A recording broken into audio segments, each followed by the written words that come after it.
Thank you for coming today. It's a very special event, the Forgotten War, Sudan, the crisis.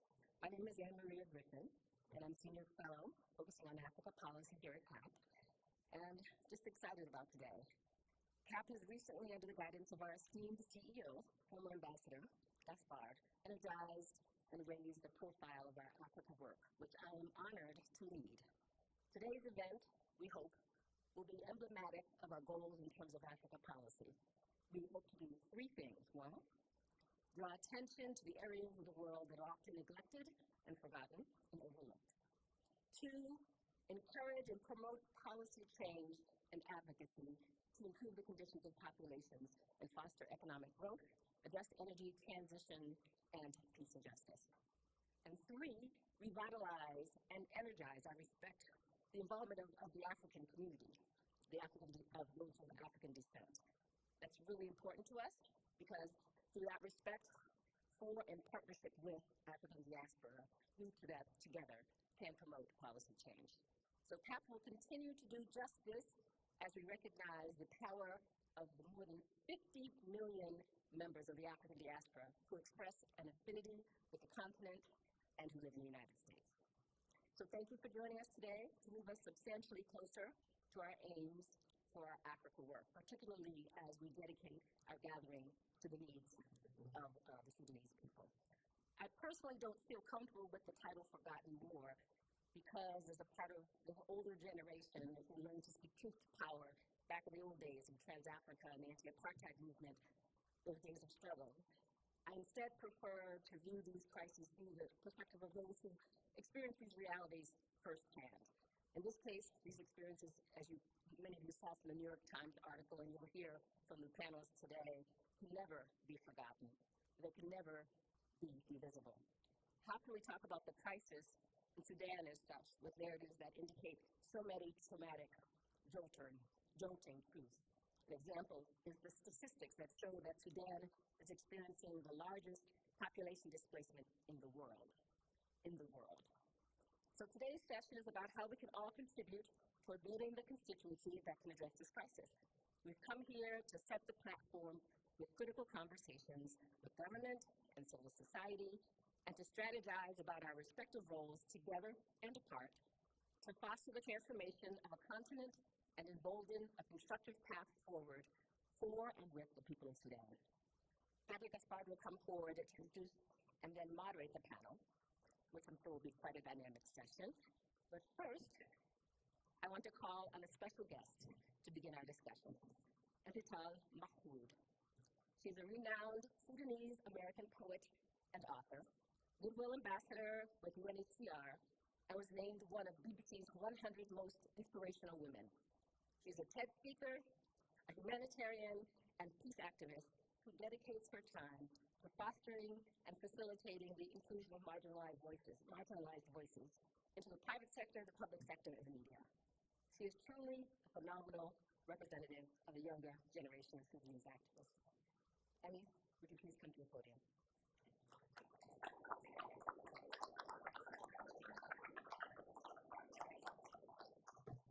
Hello, everyone. I'm going to dive right in. Without calling. Can you hear me? It's about where I'm from. Memories of my childhood live between the rings of sand around my ankles and the desert heat in my lungs. I still believe that nothing washes worry from tired skin better than the Nile and my grandma's hands. Every day I go to school with the weight of dead neighbors on my shoulders.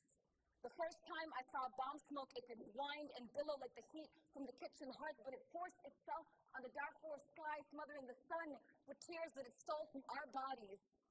The worst thing about genocide isn't the hunger, the murder, the politics, the government-paid soldiers that chase you across borders and into camps. It's the silence. For 3 months, they closed the schools down because people like us are an eyesore. So the first month, we took it. The second, we waited. The third month, we met underneath the date palm trees. Every second, our teachers gave us turning fruit pits into fractions. On the last day, they came with a message, put them in their place. We didn't stand a chance.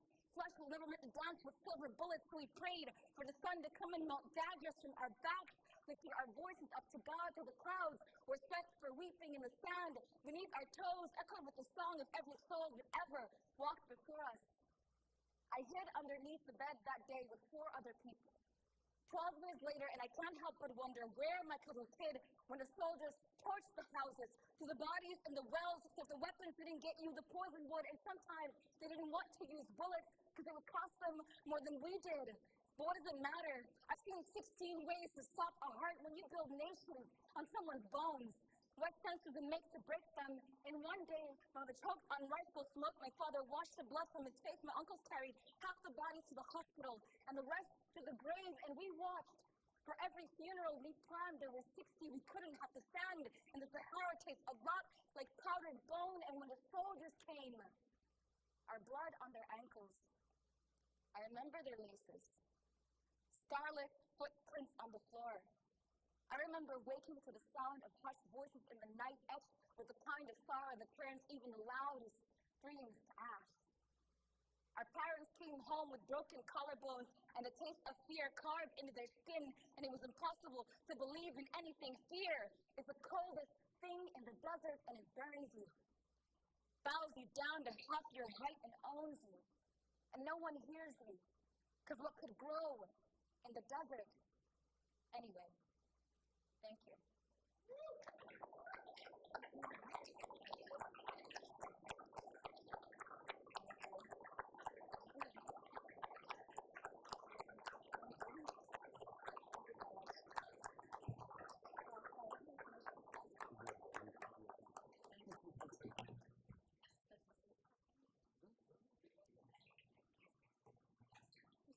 Thank you so much. Thank you, everyone. Very pleasant. Well, as you heard, my name is Haitham Elnour. I'm a Goodwill Ambassador for UNHCR, the UN Refugee Agency. I'm an Indigenous African former refugee from Sudan and Philadelphia.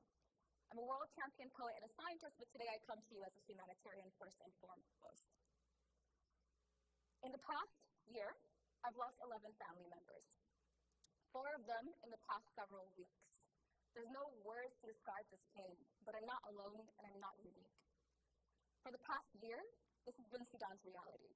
And now, as we've heard, it comprises the largest displacement crisis of our time. 1.8 million out of the country, 8.8 million displaced overall, and among them are my family members, and among them are the family of those here in the room. What I need you to understand about Sudan's reality is that the urgency is never captured by how it's spoken about, if it's at all spoken about at all. More than 15,000 people have been killed. 230,000 children and pregnant mothers are at risk of dying in the next coming months from famine, the risk of famine. Women and girls have been repeatedly subjected to rape as a weapon of war, and in one of the internally displaced person camps in Darfur, specifically where I'm from, where my family lives, in Zamzam camp, it's reported that a child dies every 2 hours. But just as all of this was happening, for those of us in the diaspora, the silence has been deafening. So we took it upon ourselves to do all we can to shift the tide, but we can't do it alone. Just as war can be a destabilizing force, peace too can be a stabilizing force, and that's why we need all of you, all voices, all hands on deck. Sudan does not exist in a vacuum. It is a part of this world, and we are tired of going unnoticed or unheard. How can we make these changes? We need to build a sustainable peace that is inclusive, with civilians included on every single level and every step of the process. You cannot support the Sudanese people without the Sudanese people, and that is the bottom line. And that's what this last poem is dedicated to, and I hope it inspires you to lead with your humanity. Because one of my favorite quotes is that there are no humanitarian solutions to humanitarian problems, because they're not caused by our humanity. They're caused by so many other things. When the late Commissioner Ogata said this, what she meant was not that there's no hope. She meant that there are no humanitarian solutions because they're not caused by our humanity. There are state solutions, there are political solutions, there are financial solutions, and that's why we all need to collaborate together. We have been reaching our hand out for over a year, maybe longer, and I'm so glad you're reaching out to hold it back. This poem is called Sudan Beledi, which means Sudan, my home. And it draws attention, and I hope it inspires you to lead with your humanity.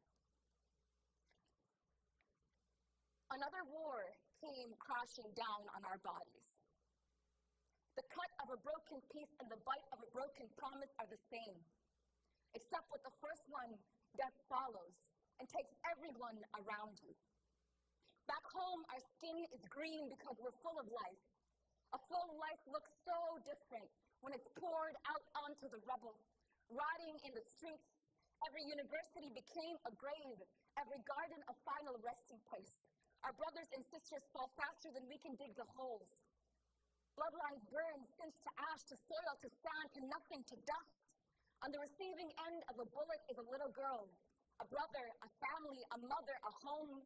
Airstrikes, Zakhoy, Dana, airstrikes, Zakhoy, Dana. Blood on the streets of Khartoum and Al-Ubaid. Blood in the wadis of Niyala and Ajnana. In the mountains of Al-Fashir, the pyramids of Marawi. Blood across the skies of our beautiful country, Sudan, Baladi. Who did this to you, my love? Who stripped you bare and turned all your children loose? The bodies fall, they don't stop, the killing starts, we don't run, hoping against hope that it's a mistake, but if we sit quiet and still enough, maybe it'll stop, but if our hearts beat loudly enough, they'll know that we're human, that we bleed the same blood, that we bleed the same blood. Who decides who lives or dies? My uncle Abdul Aziz walked home from prayer. The bomb soared down from above, killed him and 4 neighbors, took them away from us. Sunrise saw my cousin Ammar on the way to college, my uncle Ibrahim resting at home. Each found a bullet, each found an end. My uncle Ibrahim Ahmed lost his life when the hospital shuttered, became more dangerous when disease that robbed him. I held my mother as we cried for her brother, for all of our people across Sudan. One on the first day, one on the next, another soon after. The next day comes and there's nowhere to run. My country falls to pieces and my people go missing one by one. We broke fast together one night and planned burials together by morning. Roads covered, rebels still bleeding, sent to the bottom of a crater reduced to a footnote in a world said to be in crisis. First orphans, now refugees. For the first time, the second or the third, home is burning. See the buildings falling, see the fire flashing, hear the people evaporating before our eyes. The hospitals filled with the wounded and our lungs filled with ash. Then the hospitals shuttered, and the borders too. And the headlines named our killers, but not us. And the world keeps moving. And the people whisper it's a mystery, and their names turn to memories in our mouths. Their names turn to memories in our mouths. A country without its people. A people robbed of time. How can I explain what it's like to sleep and not wake up? Or to wake up and know that it happened again, and you are oceans away, crying, pleading, screaming for our voices to be heard, dying for our lives, literally dying for our lives. In my country, wars have ended, but peace has never come. Who bought the bullets? Who sold the guns? Who pulled the trigger? Who will bring the peace? Who will stop the war? Who decides who lives or dies? Tell me how to make it stop. Tell me how to make it stop. Sudan, Baladi, who did this to you, my love? My country, can you hear me? My country, can you hear me?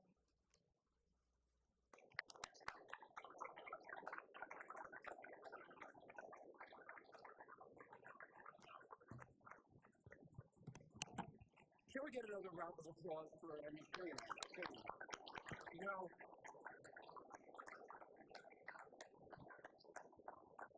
2 months ago, when we started having conversations about standing up a conversation about the crisis in Sudan, I spoke to my good friend Tom Perriello, who's the special envoy to Sudan, now appointed by President Biden. And first thing he said to me was, you know, I just met a prophet, and we have to have that prophet open up the event. He's, of course, talking about you, and Tom is not given to hyperbole. If anything, he understated the power of your words and the power of your conviction.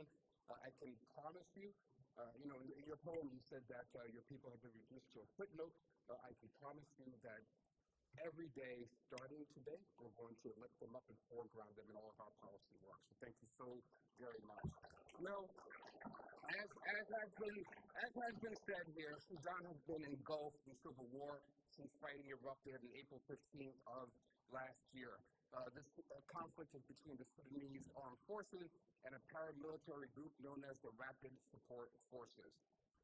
As Emmy noted, this conflict has created the largest crisis of displaced people in the world, 8.5 million displaced people, 3/4 of whom are women and girls, and millions more at risk of famine.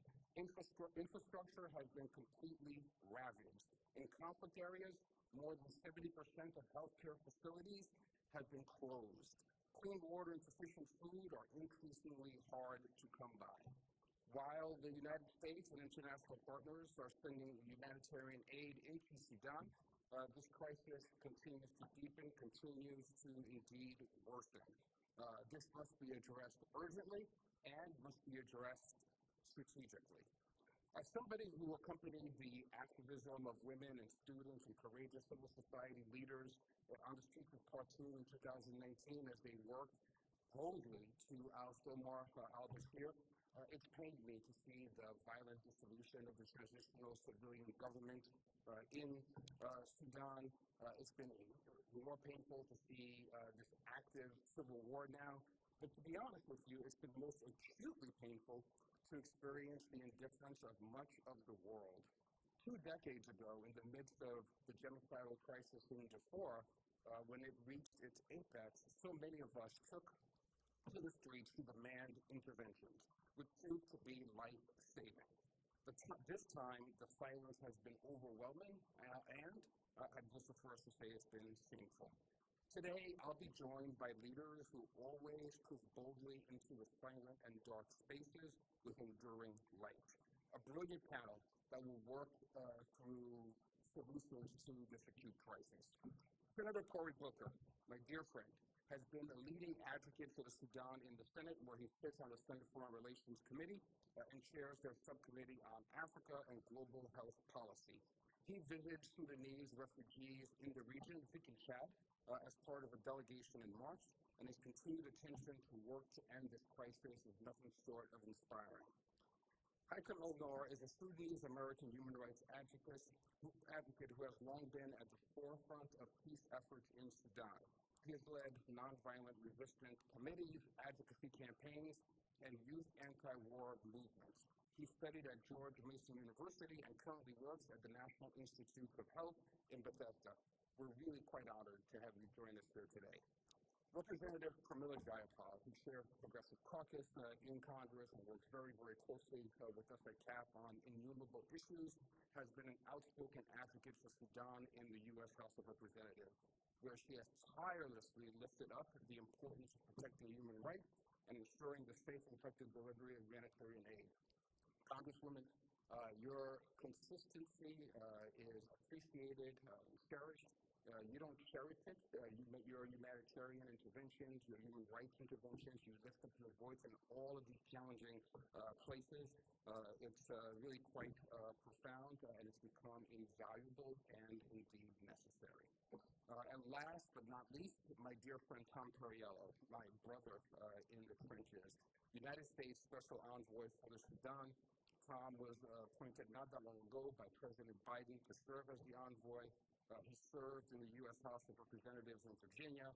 He led the State Department's second quadrennial diplomacy and development review, and he served as President Obama's special envoy to Africa's Great Lakes and the Congo, where I happen to be born. He's also the former president of CAP's Action Fund. So, Tom, we welcome you back into the house that you helped to build. Tom's made meaningful progress in just the past few months. He's not with us physically. He's joining us remotely because he's engaged in ongoing negotiations in the region. He's helped us to ratchet up U.S. humanitarian aid and has helped to elevate the awareness, but as we would say, it is not elevated nearly enough. So I'm going to ask all these panelists to join us here for this conversation.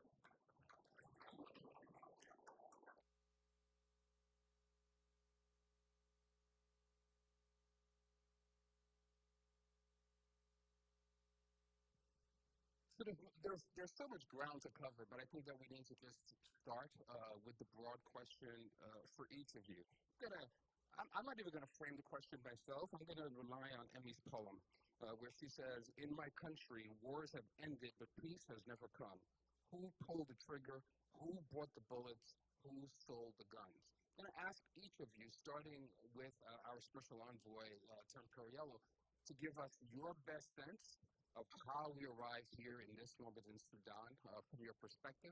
I will ask you not to begin to offer your solutions because we have plenty of time to do that, but let's ground the audience in person, audience remotely, the journalists who are dialing in, to ground them in the parameters of what we're facing in Sudan. Tom, good to see you. Thank you so much, Ambassador, for this event. Thank you for continuing to amplify and shine the light on this important crisis. And thank you to the Senator, Congressman, and many others for raising awareness. Let's start with the near term. It is an answer there. You can go back years or decades. But when it comes to, for example, the famine, it's important to remember there was no drought. There was no tornado that hit. There was not a disease that hit crops to create this famine. It was entirely created by men. It was a decision by two leaders of two fighting forces to fight 13 months ago. It was a decision by the RSF to burn harvests and loot all the storehouses. And it was a decision of the army to then shut down humanitarian aid when people were at their most fragile. Those are choices that humans made. In the same way, the international community has made choices not to do enough to put pressure on either side for access, not enough pressure to get food and medicine through. The war itself is a war over power between two fighting forces who themselves joined in robbing the people of the dream of inclusive democracy just a few years ago. But it is a temporary theft because we know ultimately the aspirations of the Sudanese people will win out. But there was a path to a constitutional transition. It was a path that was paved through the courage of young people and women demanding a better future. And that was a path that was destroyed, at least temporarily, by the decision of both the army and the militias to do a coup, to take that democratic path away, and eventually to fight between themselves over who would abuse the Sudanese people more. And it's on all of us to make sure that we stand with the Sudanese people to end that suffering and to hand back the aspirations that they deserve. With that, I'll close for now. Senator, as you respond to the same question, I'll ask you to just kind of pull back and telescope from the perspective of somebody who sits on Senate Foreign Relations, who has attended to this issue for a really, really long time. Give me your overall perspective of how we arrived here in this moment of challenge, given the extraordinary investments that the U.S. and many others made way back 20 years ago to try to establish an enduring and lasting peace in Sudan. Well, I first of all, thank you for hosting this.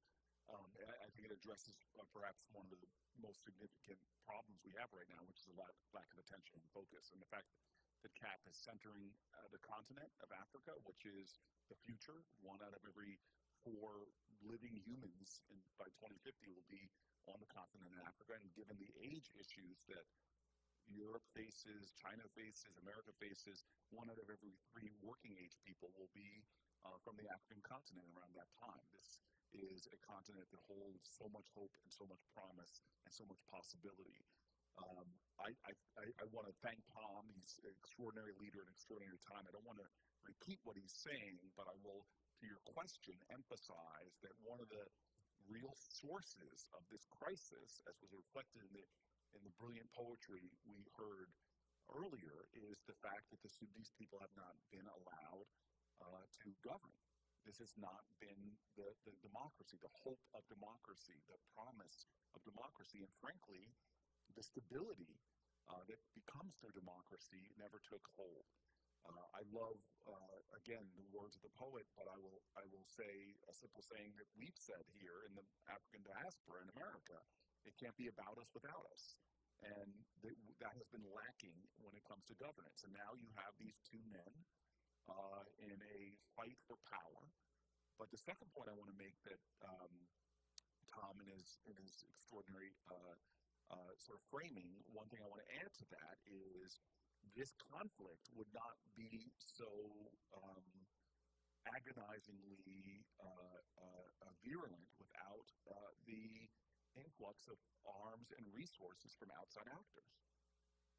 This is not simply a conflict between the SAF and the RSF. It is a conflict that has brought in other regional and world powers, from Russia to Arab nations, who are in many ways part of the problem, and now must be, and I know we'll get to this soon, must be a part of the solutions. Those two issues to me, one is the urgency of the Sudanese people determining their own future, not to warring factions fighting for power, and the urgency for the international community to create the possibilities for peace as opposed to doubling down on the destruction. Senator, I'm going to come back to you shortly to ask you about the experiences that you had on the ground in Chad when you were meeting with Sudanese refugees and taking up their perspective and their advocacy here in this room. Congresswoman, there are two words that the Senator used a moment ago that often are in tension in our diplomacy and our foreign policy. The words are democracy and stability.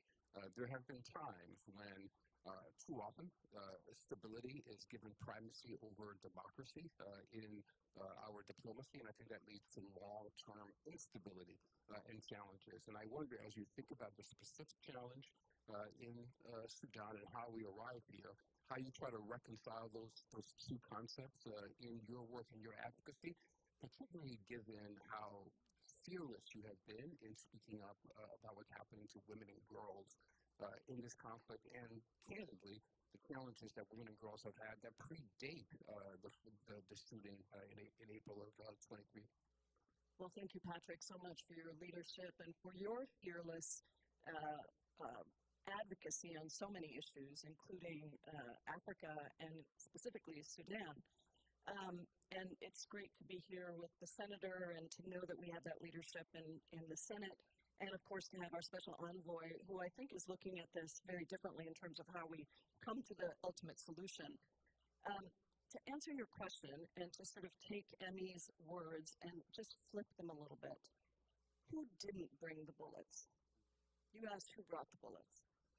Who didn't bring the bullets? Because I saw in 2019 the remarkable, absolutely remarkable, inspiring, courageous work of primarily women, Sudanese women, on the ground fighting a nonviolent resistance movement and overthrowing a dictator without bullets, and with tremendous loss of life.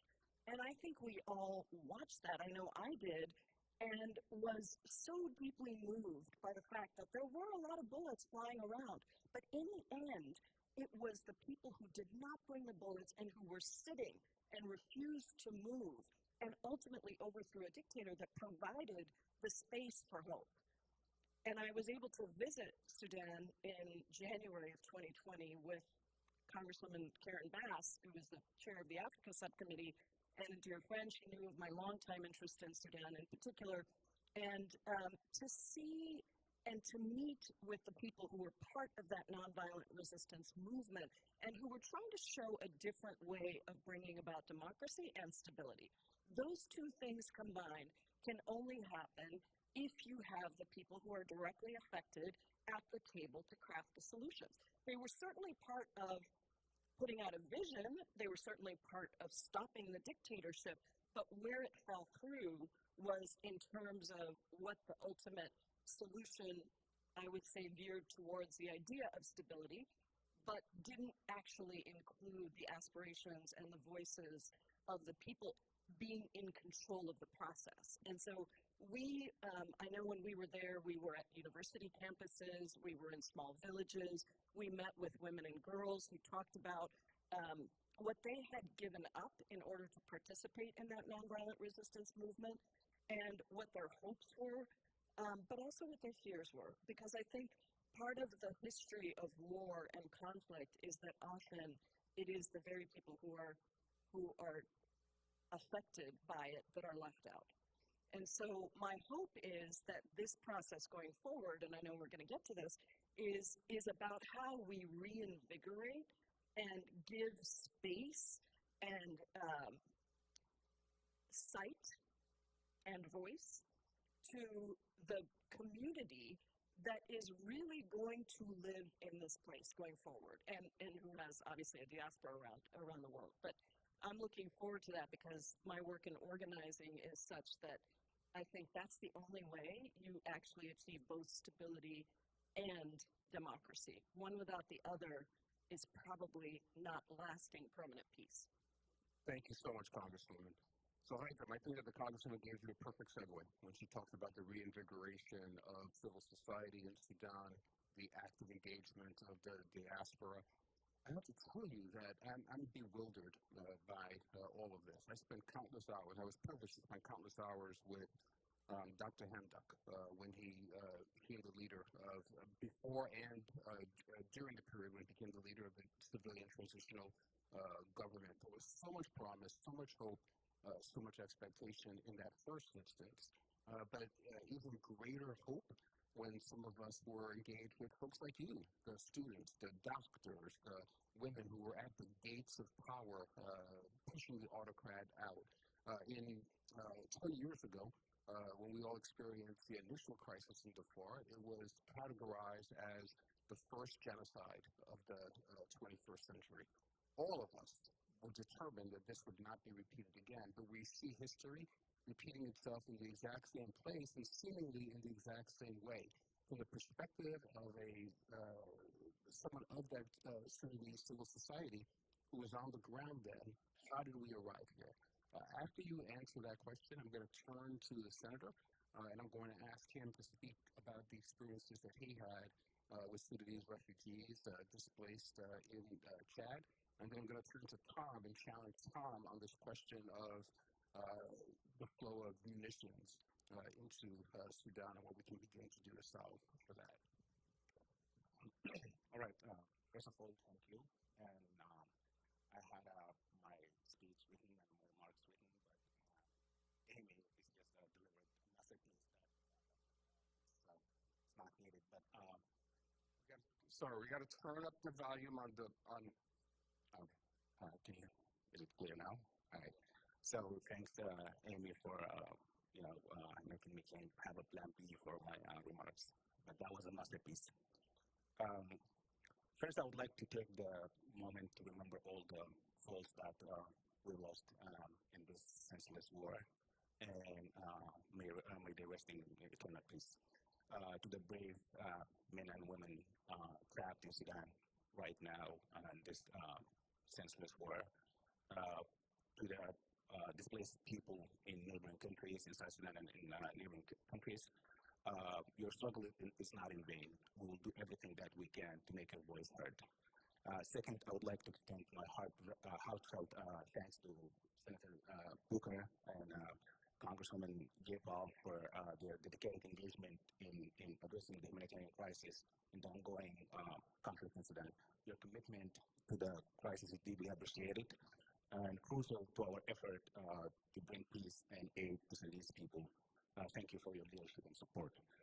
Third, I would like to express my sincere gratitude to the Center of American Progress for providing this platform to address the humanitarian crisis in Sudan. Your support and commitment to the crisis and raising awareness is crucial and invaluable. Thank you for your leadership and dedication. And I also would like to thank the President's Special Envoy to Sudan, whom I consider a true friend.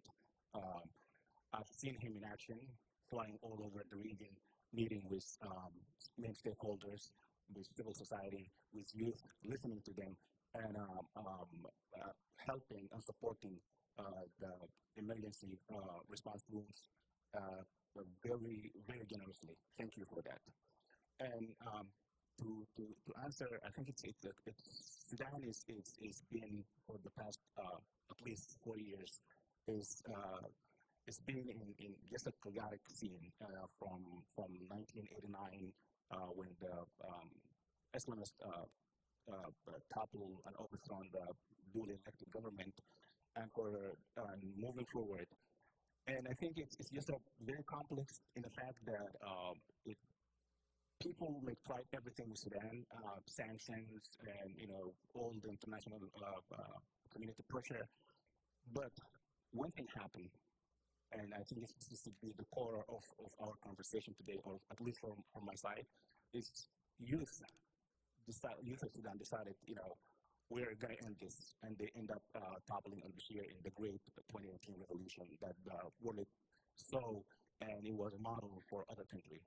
And what happened next is just the deep state or the regime, or you can call them the previous regime of Bashir, decided that to rip that away from the people. And I think it's, to be very specific of what happened, is the unaddressed impunity of the previous regime that led us to this situation right now. And they saw all the obstacles. They decided to just dismantle any democracy, hope for Sudanese people. And that's how we got here now. I have so many more questions for you. I'm going to return to you in a moment, but I want to turn to the senator first. Senator, you were on the ground. You met with Sudanese refugees, and you came back and you testified in front of your colleagues on the Foreign Relations Committee. You talked about the poverty in the region, but you also talked about the poverty of inaction, the poverty of empathy. I want you to recount for our audience your experiences with those refugees and how that experience is now informing the set of actions that you believe the U.S. government, in partnership with the international community, must take up urgently now. You wrote a letter with members of Congress that specified a set of actions that you think are urgently needed. I hope you'll walk us through all of that. I think the most important thing is to understand the true gravity of this crisis in terms of just the sheer enormity of suffering and anguish and pain and loss. To have 25 million Sudanese in need of humanitarian aid, to have the deaths of tens and tens of thousands of people, the displacement of 10 million people, 2 million flowing over borders. Tom Perriello was with me in our delegation when we flew into Adre and met with some extraordinary local leaders in Chad who were still absorbing, frankly, people from the 2004-2005 crisis. And I have never sort of witnessed that sea of refugees, that scale of it. And I've been for the Syrian-Jordan border, I've been around this world, but to see the level of refugees that were coming over, close to 90% were women and children. At this point, we started seeing the impact of what is, if not officially declared famine. Famine is coming. And the number of malnourished children is just scaling up in a struggling way. And then to talk to the individuals who were there from the World Food Program, from the United Nations, and to see their pain and anguish and sense of overwhelm, really pleading for attention to this crisis, knowing that the lack of response globally is one of the things that is allowing this kind of suffering at this scale to continue. And for me, and I think the others that were with us, I think it just shook us to our core to see and hear firsthand from people there. I will never forget women and children in the camps bringing me pictures of murdered men, to hearing about the stories of sexual violence and sexual assault, seeing that there is not only a need for food and medical care, but the psychological, socio-emotional needs now with the trauma that people have endured. And so coming back to the United States, where while there was celebrities talking about the Darfur crisis 2 decades ago, while there was social media talking about it, while there was attention on the nightly news to the crisis, to come back to what is the very opposite of love. It's not hate, it is indifference. It is a sheer lack of empathy and compassion and urgency to deal with this. I'm more motivated than ever to try to get more people to understand the nature of this crisis, the gravity of it, the sheer enormity of human suffering. And the last thing I'll say, and I'm so grateful, that amidst all of this suffering, you see these lights of Sudanese people in civil society that are refusing to let despair have the last word, that they are willing to rise every single day and save lives and engage in the work of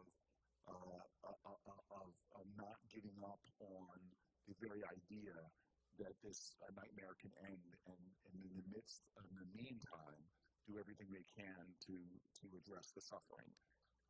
We are defining the soul of our nation right now as Americans by how we are allowing, frankly, such nightmarish reality to go undiscussed and unfocused on. But Senator, so why do you describe that indifference? There's no shortage of high decibel interest in human rights issues and questions of humanitarian crisis in other places in the world at this very moment. Why is it that there seems to be an inability to understand and appreciate the depth of despair in the Sudan and to rally to it?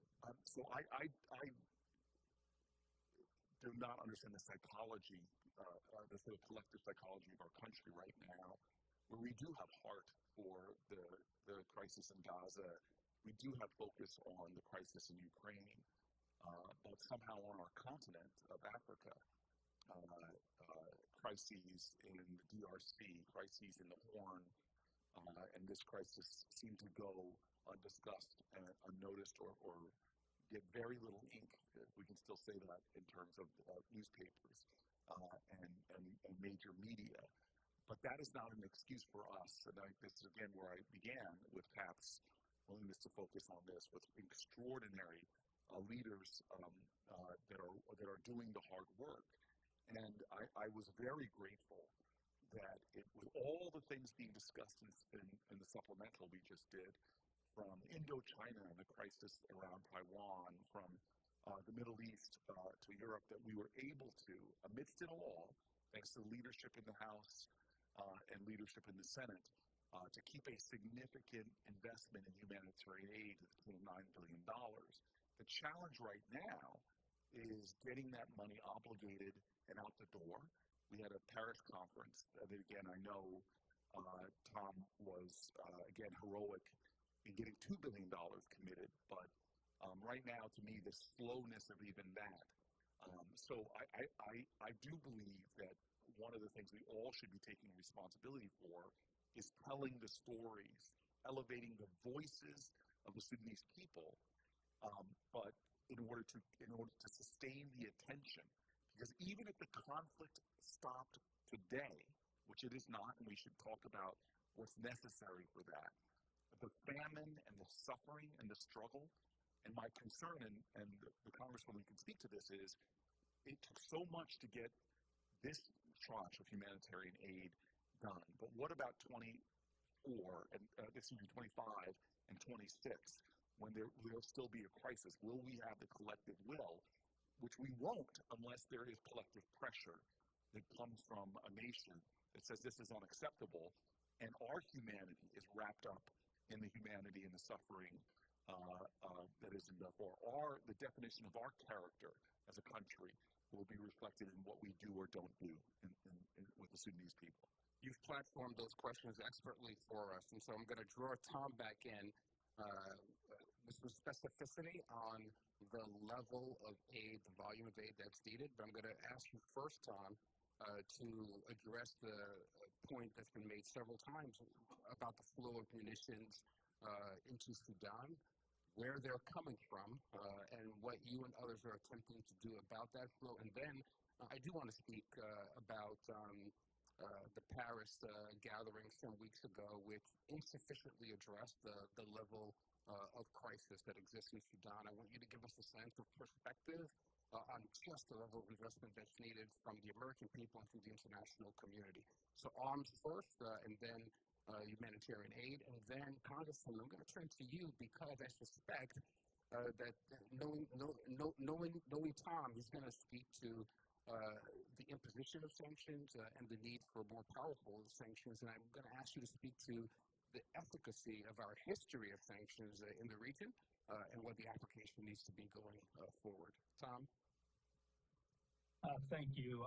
In a way, I think that the question about arms dovetails with the humanitarian issue. When the senator and I were in Chad, what brought this to light to me in terms of the level of indifference wasn't just seeing these clearly famished children come across the border with bone-thin arms and glazed-over eyes. It was that they then came to camps in Chad that the international community has full access to, and we're only getting 1.5 meals per day because we had not gotten enough aid into Chad. We are correctly lambasting the Sudanese army for blocking food and medicine from getting to needy people.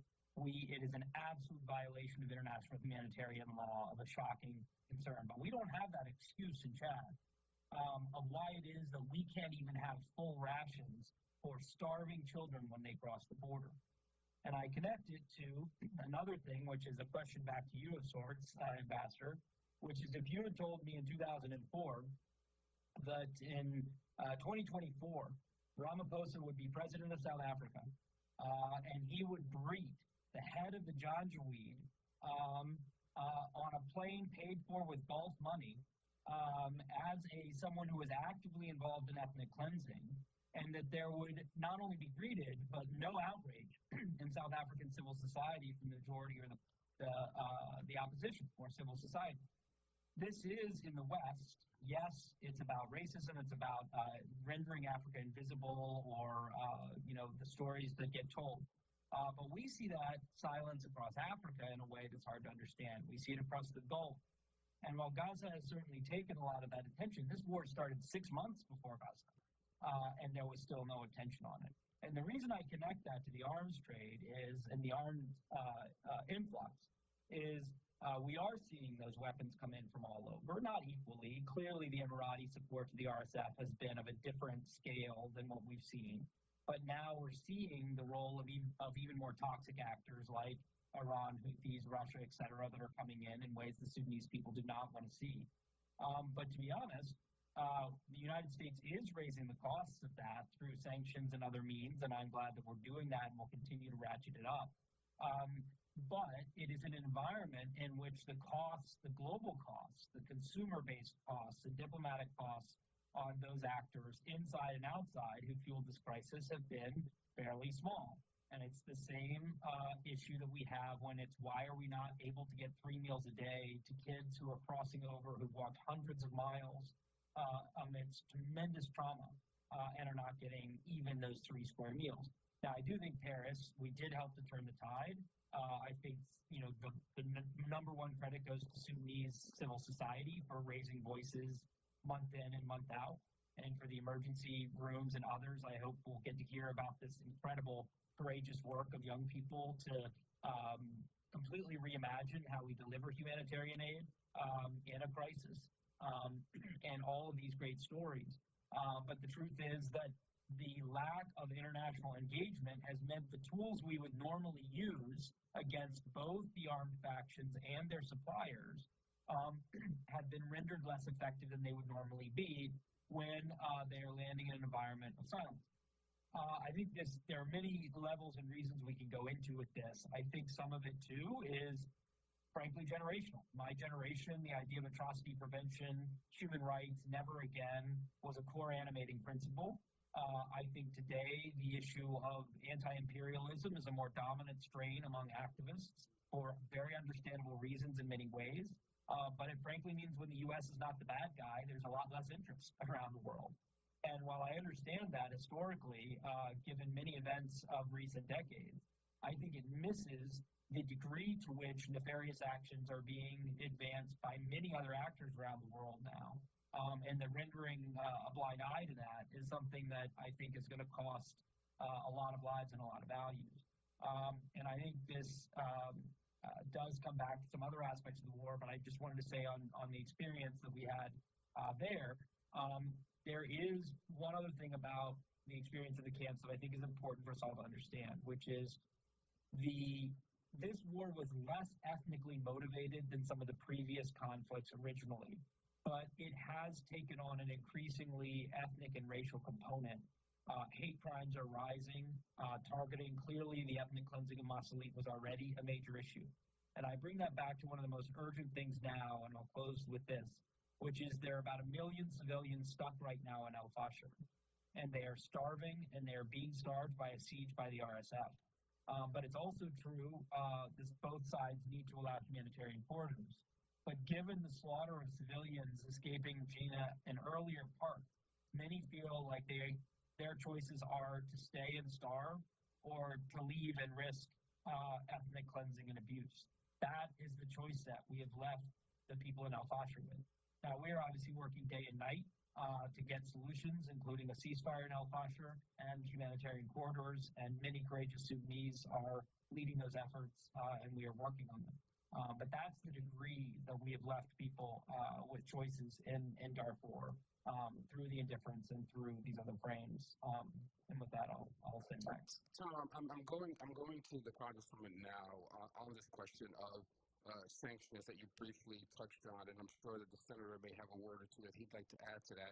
Then I'm going to ask you, Haitham, to really describe the efforts that Tom intimated that are being led by courageous young people in the country, civil society leaders in the country, to actually get humanitarian aid to ground in the Sudan right now in the midst of conflict. But Tom, before I leave you, can you just give our audience some specific understanding of the level of aid that's required now, what you were able to accomplish in Paris, and what the gap is and how we fill it? So first of all, credit for Paris goes to a lot of people, including our French colleagues. I don't necessarily say that often in front of you, Patrick, but it was the initiative of the Sudanese people. It was the anniversary. It was starting from a standpoint where the needs that had been identified for this year had only 4% had been met, not 4-0, but 4% of the need had been met before Paris. That was able to get up to about 50% of the pledge. Obviously now, one, we have to make sure that those pledges become actual checks. You and I know that doesn't always happen. Two, we have to make sure that food and medicine is getting to the places it needs to be, including continuing to work the access issues. And the supplemental passage was a major, major step for this. The U.S. has clearly led. We've spent over $1 billion since the war began on humanitarian aid. We also need to be reimagining aid. It is the innovations that are out there are still hard to scale. So ultimately, there is no way to circumvent completely the traditional way of getting big trucks in and to the places that we need them, but also these issues of the cash apps and local kitchens that Sudanese youth have created. We need to figure out ways to scale up those efforts. And we need to be ready for things to get worse.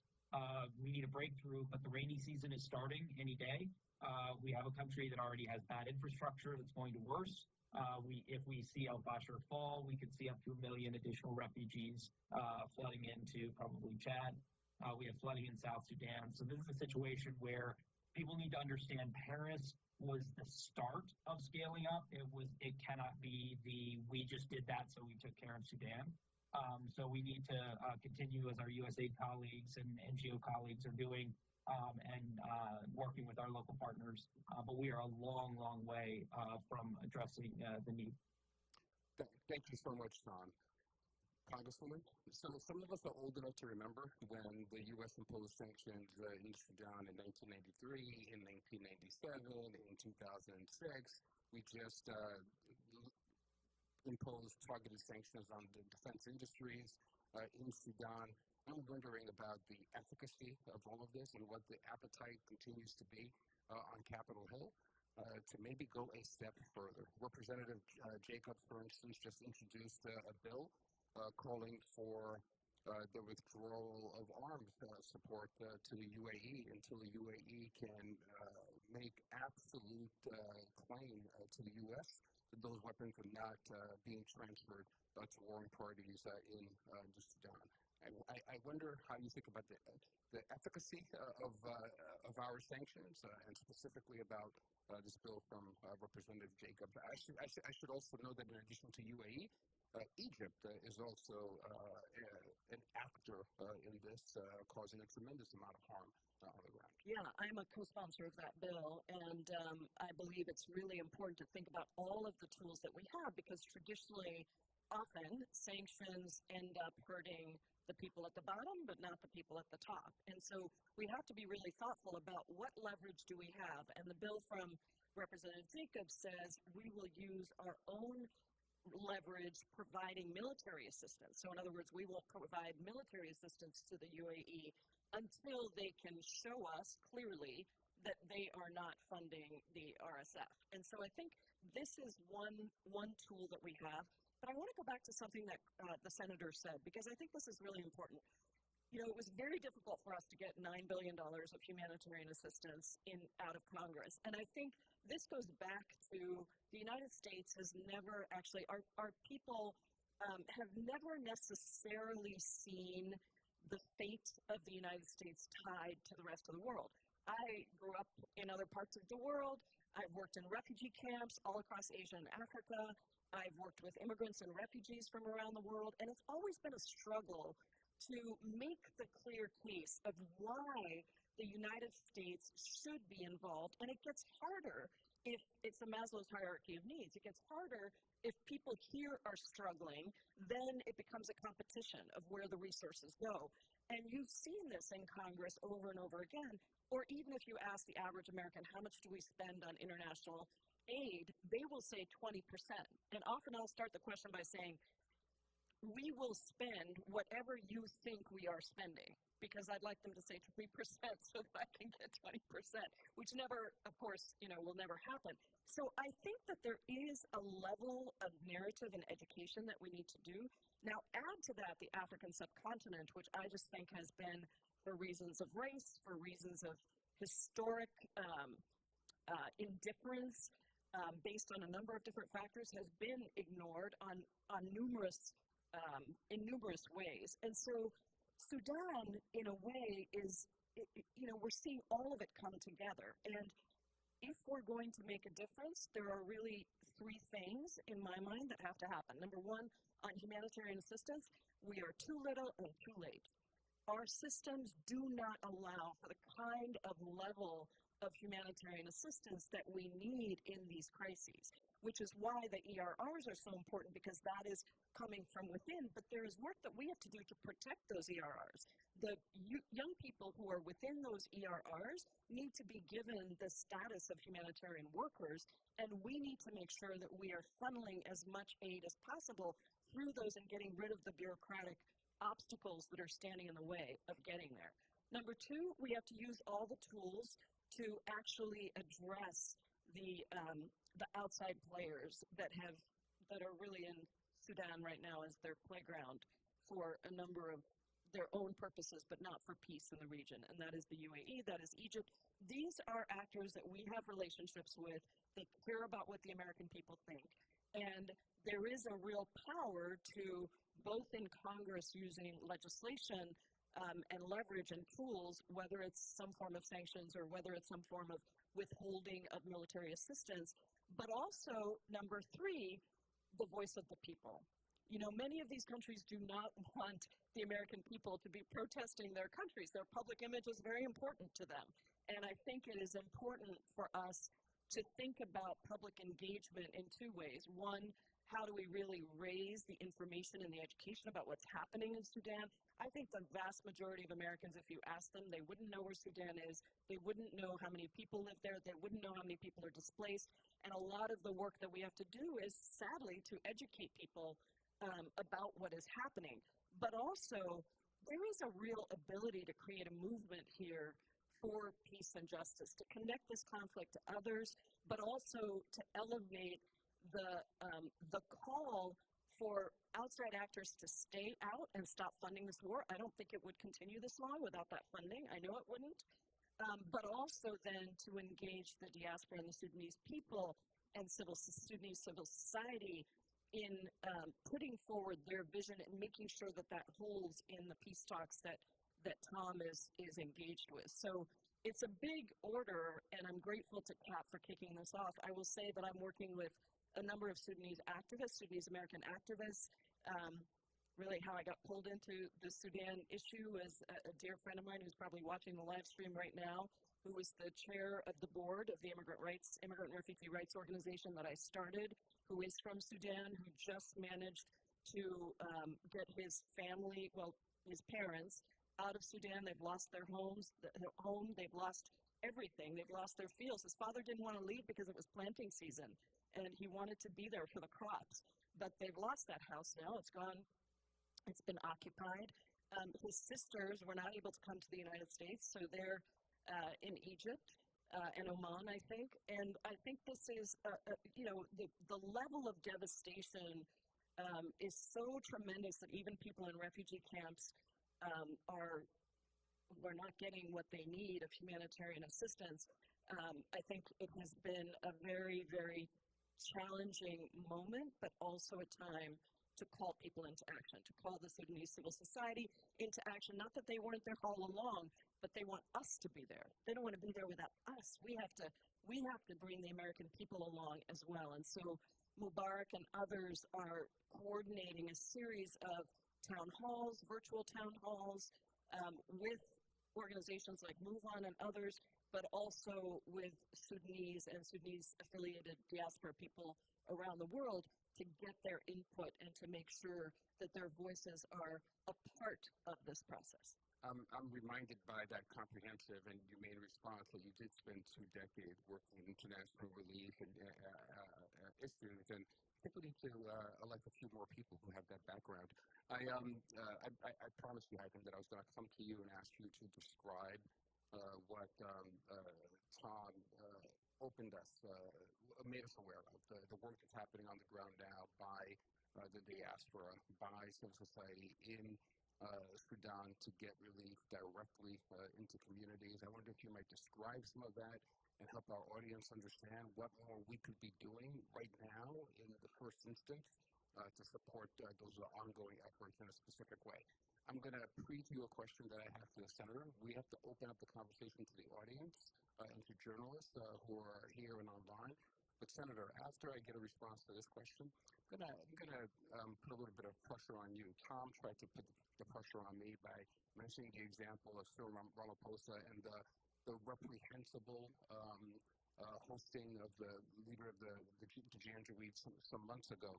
But Tom, to be honest, there are so many places around the world, including the country that I had the privilege of serving in, that are learning from the U.S. example about what it means to be focused narrowly on your national self-interest, however you may define those security interests and those economic interests. And they would point to our example and say that we have not always been consistent on these issues. So, Senator, President Biden, when he ran for office and subsequently when he's been elected to the Oval Office, he said that he wanted to lead a United States that was known in the world for the power of its example and not the example of its power. So specifically, after I get your response, specifically I want you to articulate what you think that ought to mean in this instance in the Sudan, when this country is being absolutely ravaged. And as you yourself said, we have not maintained our gaze on rights and justice in an unstinting way there. So first, give us a sense of how we're getting relief to the ground and what more our audience can specifically do to help those efforts. Right, thank you. So first, I just wanted to get to the point that Special Envoy mentioned and Senator also mentioned. And it's specifically, for example, for me, when I turn on the TV and I see all the major news media, that the broadcasting is always streaming from Ukraine all the way to Gaza and Israel. And for the past 14 months, I can literally count the time that it mentioned Sudan. It just bothered me, and it just that it shows a trend, it shows a pattern of just Africa is not in interest of the U.S. And that should not be the case if we're talking about leading by example and just referring to that. The second thing is Sudan is a young country, and it's the majority of the population is youth. And youth always showed us that they deliver.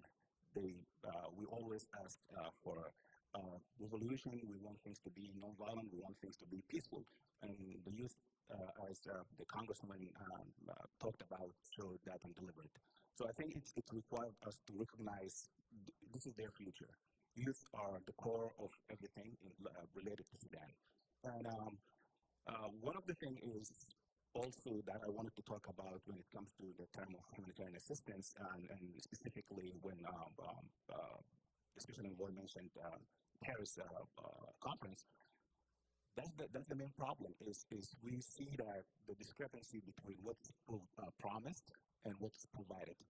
That we hear $2 billion, and now we don't see that on the ground. People on the ground, they don't see that. That's not the case. It's ERR are working under extremes, the lack of any government, any shape or form of institution. And they do that by being creative. They do that by, through the experience that they gain from mobilization and organization through the past 5 years, toppling the al-Bashir regime. And I think it's past due to recognize them as the leading bodies to move Sudan forward for sustainable peace. And that's being said, I think it's worth. One of the problems also is just that we see the bureaucratic machines that need to exercise flexibility. We always see that a lot of what they ask is that sees that the flexibility. This is a war. This is not something that is scripted. It says like when something like this happens, you have to do this. You have to be creative. So the main thing is creativity. Creativity, it just gives the ERR and the leverage to do the work, to help people, to deliver aid, to evacuate people, and everything in between. So basically, it's how we can empower youth, how we can support ERR in a way that they can do the work that the whole world now is just hand off and just looking at the ERR. That's what they're doing, and then at the end of the day, claiming that we're supporting ERR, which is true. I'm not trying to blame anybody, but it's just we need to scale up what's already that the modality that they are established. They already established modality. They already serve their community. They already know exactly how their community operate, and they earn the trust of their community from being always. They earn the trust. They earn the respect because they always answer to their community. They always help their community. So it's the solutions come from the community. It's a bottom-up solution, and that's the common denominator, and the heart of that is youth, is ERR, and local initiative. Not to forget that there's a lot of other local initiatives that's operating, but it's how can we scale up? How can we bridge the gap in the discrepancy between what's promised and what's delivered? So that's a terribly important point, and I think it ladders up perfectly to what I think will be included in the response from the senator. Senator, some of us have had experiences on the ground in too many places where you have a conflict like this, and the international community, the U.S., the UN, other actors come in and organize the peace between warring parties that leads, of course, to enshrining those warring parties into governance into the future, and excludes civil society and democratic actors on the ground. So if you think about my initial question to you about the power of our example and what may be possible here to stop the conflict, I want you, if you could, to kind of bring this notion in as well about who we see as the legitimate negotiating partners that we're investing in for the future. Tom, Congresswoman, I'm sure that when we open this up, there'll be opportunities for you to weigh in with other solutions. So I give a lot of credit to Tom and the time we spent together on multiple planes for emphasizing this point over and over in his work with me, that the Sudanese people, especially these civil society groups who have not been at the table, that we use our power and our influence to make sure that the Sudanese civil society groups, youth groups, that they have a voice, that they're at the table, that they're elevated amidst this crisis, because there is no true solution. There may be a ceasefire or a stalemate, but the real solution, the real democratic solution, lies with the Sudanese people and making sure they're at the table, period. I want to pull back just for a second, because I think this is a bigger contextual point. And I made it at the beginning by saying the future of Africa is the future of humanity. And we know this already because there's great power competitions going on the continent, just for the sheer critical mineral resources, strategic location. A lot is going on, from the Wagner Group, Chinese, to you name it. I do not want to downplay, ever, the presence that America has on the continent. Every country I go to, we are praised for our work, whether it's PEPFAR and the extraordinary impact it's made, whether it's AGOA and the investments we're making in building local economies and expanding it. We have been present on the continent doing very good things. I am simply saying the investment we're making, the return on that investment is so great, we should be doubling down and tripling down on that investment, because our destiny in the next 50 years is so interwoven with the African destiny. And the crisis we're responding to right now, we will see more crises, because, as Tom said, this is not a natural disaster. But let's be clear, the Sahel region is growing because of climate change. The fisheries that are being exploited around the Horn by overfishing, by the climate change as well, is going to cause more instability, cause more global migration, cause more conflict. If we invest before these crises become, dollars invested now in stability, dollars invested in civil society, in youth, in democracy, will bear a harvest for not just our country, but for stability, for growth, for peace and strength on the African continent. Because at the end of the day, when I talk to African leaders and African civil society, they don't want to deal with the Wagner Group. They don't want to deal with the Chinese. They believe in our values. We have a shared sense of values and morals. And this is an opportunity for America. So let's focus on the sheer humanitarian urgency of this moment, but not forget the long view and the power that we show by investing in civil society groups, making sure they're at the table, part of the solution, and that'll not just, as Martin Luther King taught us, peace is not just the absence of violence, it's the presence of justice. And that's why we have to invest in the justice of making sure that the Sudanese people are actually leading in a democratic fashion. Senator, I knew that I could count on you to close out the first portion of this with some moral clarity and spiritual ballast, and you did exactly that.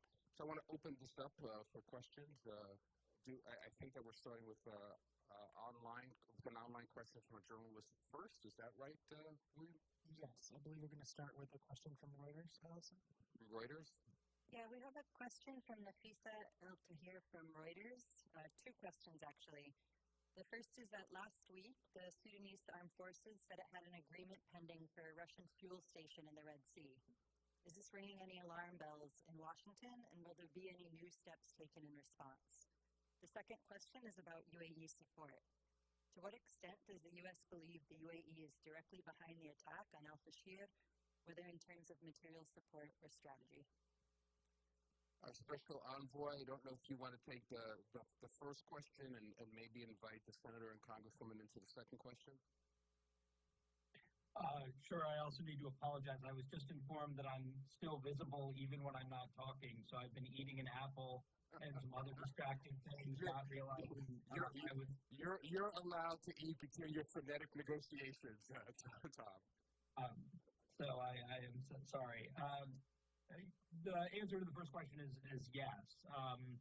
I think on the one hand, we've seen this movie many times before of flirtations between Russia and the army in Sudan. On the other hand, these are not normal times. So the question of whether this is more like previous dalliances or headed towards a more serious commitment. We've had some of the hardliners within SAF, some of those that are most, I think, hated by the Sudanese people, kind of chest thumping about Russia as well. So it is something that speaks to this. I also think, honestly, it speaks to why it is that the Army needs to understand the strategic value of going to negotiations. I think its options, frankly, are getting worse for military solutions to the conflict. I think almost every credible actor has looked at this and said that there is not a path to a military solution. And we really need them to be engaging in a serious way in the negotiations that can end this war. And I believe there is a path to peace. And I don't even think it's that long of a path, but it does require the political will from those actors. So I think that issue is something that is likely to further destabilize the region. And therefore, I think it's something that's not landing well with even some of the governments that have been relatively supportive of staff in the Army. But again, what we see right now more generally, and several people spoke to this, is that Sudan right now is extremely fragile. And that means that there's a growing number of actors who want to take advantage of the suffering of the Sudanese people to try to advance their own interests. And I think that's something the Sudanese people will look very poorly on right now and in the future. And I think it goes to why we need the urgency of finding a peace, first and foremost, because of the humanitarian suffering that is only getting worse as we head into the rainy season, but also because the number of bad actors that could be coming into this and taking advantage of the Sudanese people is only increasing. So I can speak to the second, but why don't we go to the senator and congresswoman on that? And I will just say something that we don't often have, which is, while this happens to be two Democrats, two wonderful Democrats in this, Sudan is an issue that has enjoyed extremely strong bipartisan support in both the House and the Senate.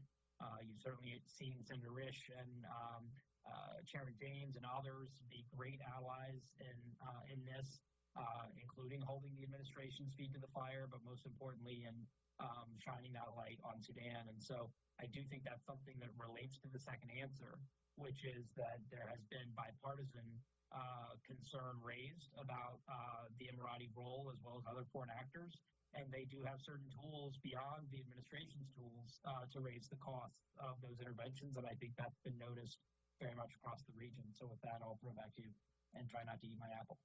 Like with the apple, I think you got to the core of the matter. I'm sorry. I hope you found that appealing. You can go ahead and go to the next question. Yeah.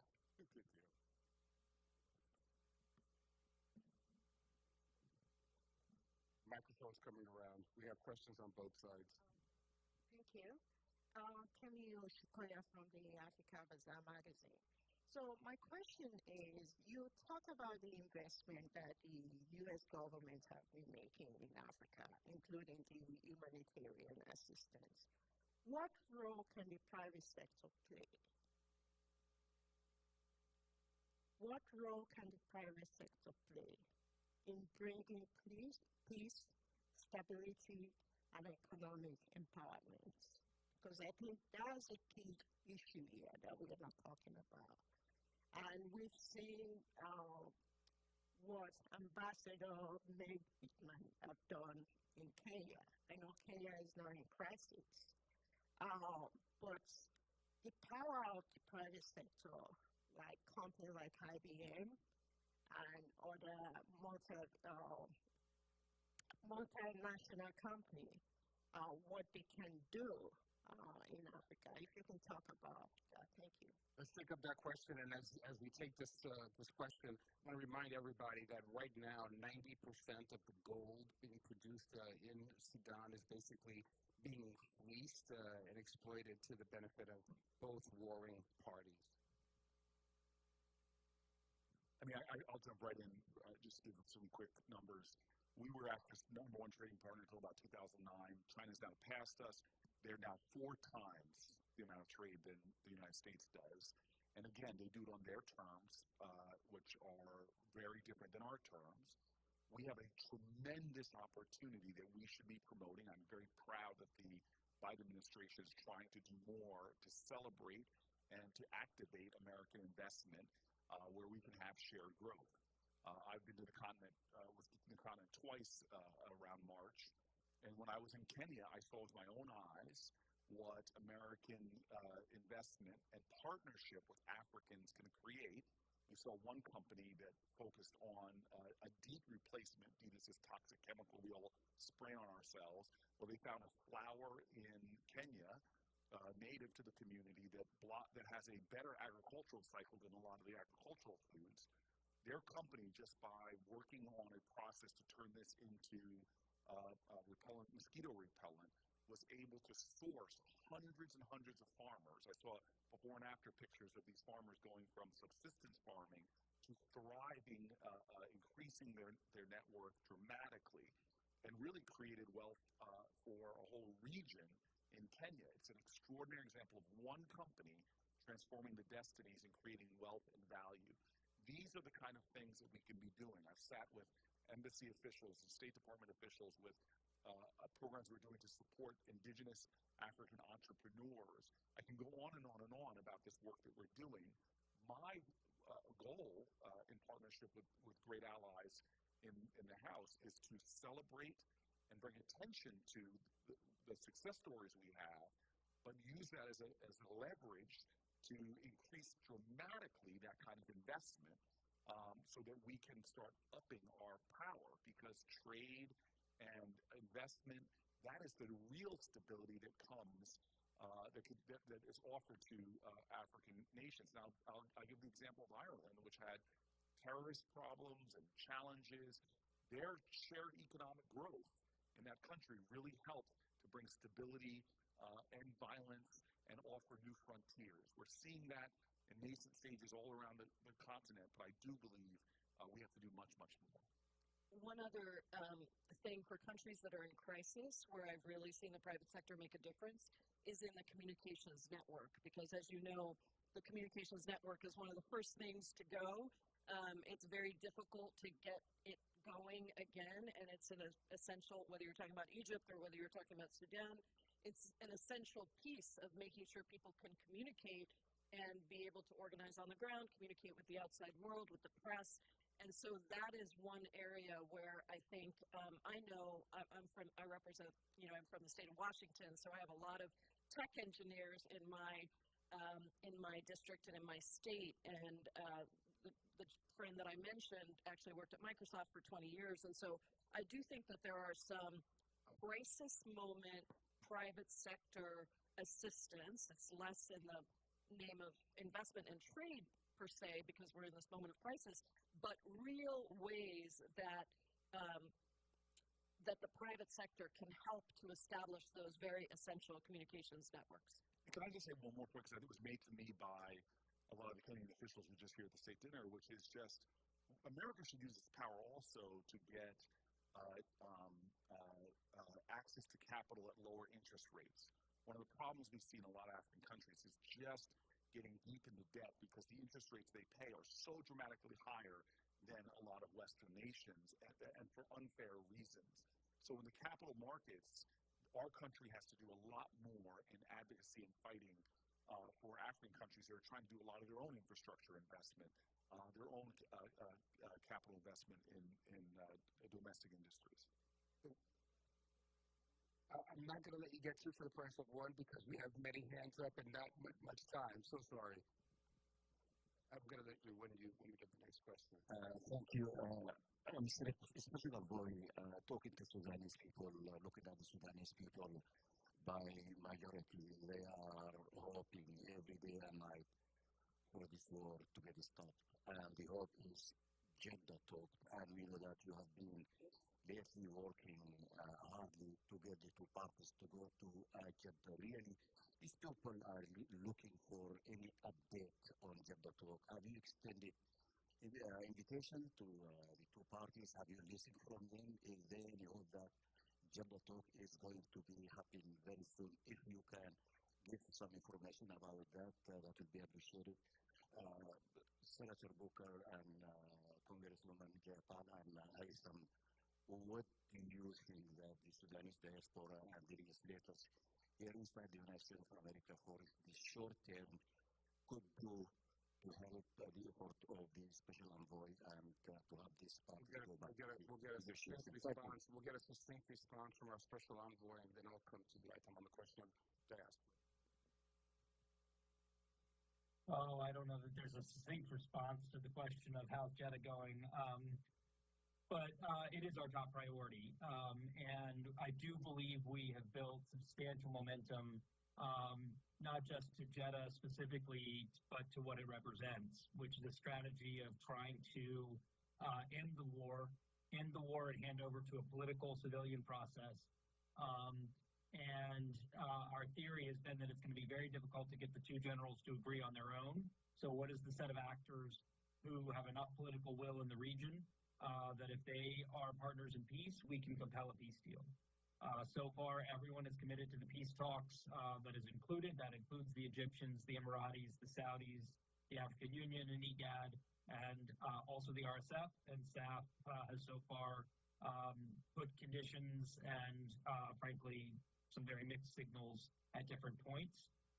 We are working hard to get them committed to the talks as soon as possible. But again, not just to the talks, but to a deal that ends the war in an enforceable way. We are planning for alternatives if Jeddah doesn't work, but I think the general consensus has been this is our best collection of the right actors, including many who are not part of Jeddah but are helping to raise the political cost of those that are fueling the war inside and outside. And I think convincing all of the actors that there really is no path forward. It's a path to a war of attrition and a more an increasingly fractured and ethnicized war. So I wanted Jeddah talks yesterday. I wanted them 3 months ago, 2 months ago. We are disappointed. I'm not going to hide that. We are frustrated. We need our hosts to feel a lot more urgency. I will say, and not just because I happen to be in Cairo right now, the Egyptians have actually been incredibly constructive in wanting peace and feeling the same sense of urgency. While they have publicly talked about their support for SAF, there's no mystery of that. They consider their commitment to be to peace and the Sudanese people. Obviously, they share a border, which I think gives them a greater sense of urgency. They, along with Kenyans and other African partners, have really been helping in the last few months to change the sense of the just complete unacceptability of this war continuing. The African Union high-level panel, I think, who I will meet with tomorrow in Addis, has also, I think, been very constructive in creating a strong center of gravity within that institution. But we need more partners that are willing to raise the costs of those who are creating headaches and dealing with the SAF as its own, unique experience. So we are absolutely engaged in this. That doesn't mean we aren't trying to get some localized ceasefires in El Fasher and other places. We're going to walk and chew gum because we have to. We're looking at every option we can. But we do, last thing I think I'll say about Jeddah is, while I know people have been concerned about the various different forums and forum shopping, I actually think that's a good sign that there are more and more countries that want to be contributing to a peace process. I think we need those to each be tributaries feeding into a single river that then becomes strong enough to carry Sudan to a peaceful place. So we will not rest until we have not just talks, but a deal. We share the frustration that it hasn't happened yet, but we do believe sometimes on an hourly basis that we're within reach of that breakthrough, and other hours we don't. So I appreciate the question and all of the efforts to help get this breakthrough that we need. Thank you, Tom. So let's speak briefly to how the diaspora is supporting Tom's work and all the ongoing negotiations. This is why we're here. The powerful is we've been here. We've been visible, and we are using the power of our vote to ask our elected officials to bring light to Sudan issue, and we will continue to look for all the venues that to make our voice heard. We have all our colleagues from different international community organizations, from Amnesty International to Human Rights Watch to Humanitarian, along with just people like Saman, Lokman, Dr. Nasruddin, and Ismail on the audience here, to make our voice heard and to mobilize the community that say, hey, you have the power of the vote. That's how you bring change. That's how you make your elected official answer to your concerns. Perfect. And I'll also add quickly to that we've had a number of prominent Sudanese American business leaders who are also engaged in supporting this work to go back to the question of the role of the private sector. So let's do this. I'm fearful that we're about to lose our senator and our Congress member to vote on Capitol Hill. Can we just quickly group together 3 last questions that are expressed as succinctly as possible? We're actually going to take our last question, if that's okay, from Mohammed Hassan, who is going to join us online on camera. Just a second.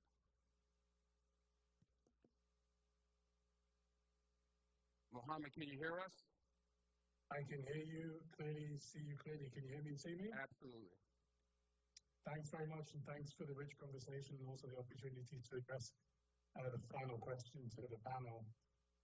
We've heard a lot about the 2 warring parties and regional partners and their specific interests. We've also heard about the necessity of elevating Sudanese civil society and civilian actors as the key stakeholders in building and sustaining peace.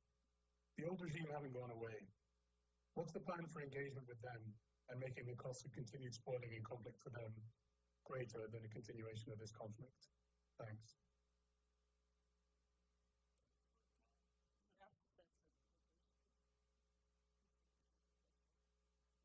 Special Envoy Perriello.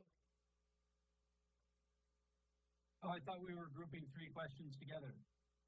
We're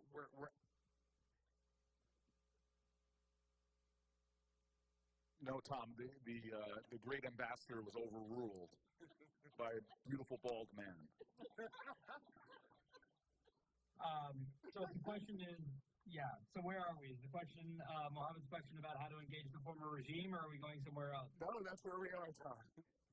Yeah. So that apple has some interesting effects here. Yes. So this dovetails a bit with the question I was just reading online by Allah, which is that there's, when we talk about what caused the war, there's no shortage of underlying and pre-existing issues that are there, whether it's the racial and caste system, center versus peripheries, whether it's the failure to have a monopoly on violence/force of a single military. And certainly this issue about the existence of the former regime and what form that takes coming back is a really important one. The short answer that's also the right answer is it should be up to the Sudanese people to decide and not those of us on the outside. But obviously we are engaged and involved, and so trying to figure out how and when to do so is an open question. Generally speaking, in the Sudanese that I meet with, both in the diaspora, in the neighboring countries and refugee camps, but we also meet with hundreds and hundreds inside using technology. There is very little appetite or desire to see either former regime officials re-engaged and certainly given power, or Islamic extremists, again, using this as a backdoor to power. It does occasionally come up in more pragmatic questions of how do you avoid them being spoilers to a peace process or spoilers going forward. And because of the urgency of peace, I think, those are fair questions to ask. Generally speaking, right now, I do not think that is something that increases the chances of peace. I think it actually is increasing the factionalization, particularly within SAF. And I think what we're seeing in the sort of inclusive political dialogue process is that the definition of trying to make it more inclusive shouldn't be, the first instinct of some is to go to the least legitimate, most disgraced actors versus, hey, what about all these people that were not invited into the process in the first place? So it's a good question, and it's got some pragmatic qualities to it in terms of how people should be engaged going forward.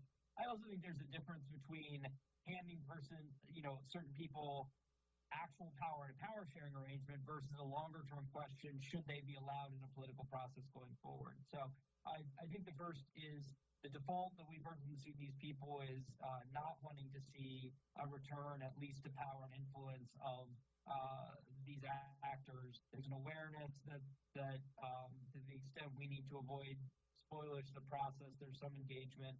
And just like the term Islamist in Sudan, it just can mean so many different things. Is it a short, is it an ideological issue? Is it shorthand for hardliner or authoritarian? Is it about connection to foreign actors? So I think I'm going to go way beyond a succinct answer here, except to say, understand the question. It's an important one. Our starting point is to try to protect the process as much as possible for those who have not had voice and make sure they are empowered. Tom, we couldn't have a better leader in place on this issue. Gaspard in Cairo. Haitham, thank you so very much for your ongoing leadership in the diaspora. Senator, thank you for being our bulwark on Capitol Hill. I'm going to leave it to Representative Jayapal to close this out, give us a summation and a charge going forward. Well, thank you so much, Patrick. Thank you, Tom. Thank you to this incredible group of experts here on stage, my colleagues, but most of all, thank you to all of you. I think today is not the day of the forgotten war. This is the day of seeing this war. This is the day of lifting up the people of Sudan and the work of the international community to come together and to demand a different outcome, to demand a different future. I'm always, as an organizer, longtime organizer, 20 years before coming to Congress, I always think about the fact that the work is such that strength emerges in times of crisis. That's what I saw in Sudan in 2019 and 2020. That's what I see today. And as Dr. King said, the arc of the moral universe is long, but it bends towards justice. I always say it's your hands, our hands, that get put on that moral arc of the universe and bend it more quickly towards justice. So we will play with Senator Booker's incredible leadership in Congress. We will play the role that we can play in Congress to make sure that we are lifting up the need for humanitarian assistance, that we are lifting up the need to hold all the partners accountable, both within Sudan but also outside, but also using our platforms to bring attention to this issue. And with our partners in civil society, Sudanese civil society, I think that is really where the hope lies, with the young people, with the new models, with the creativity, with the inspiration that we are seeing continuing to emerge in what is very, very difficult times, and always with the grace and the beauty of poetry. Thank you so much.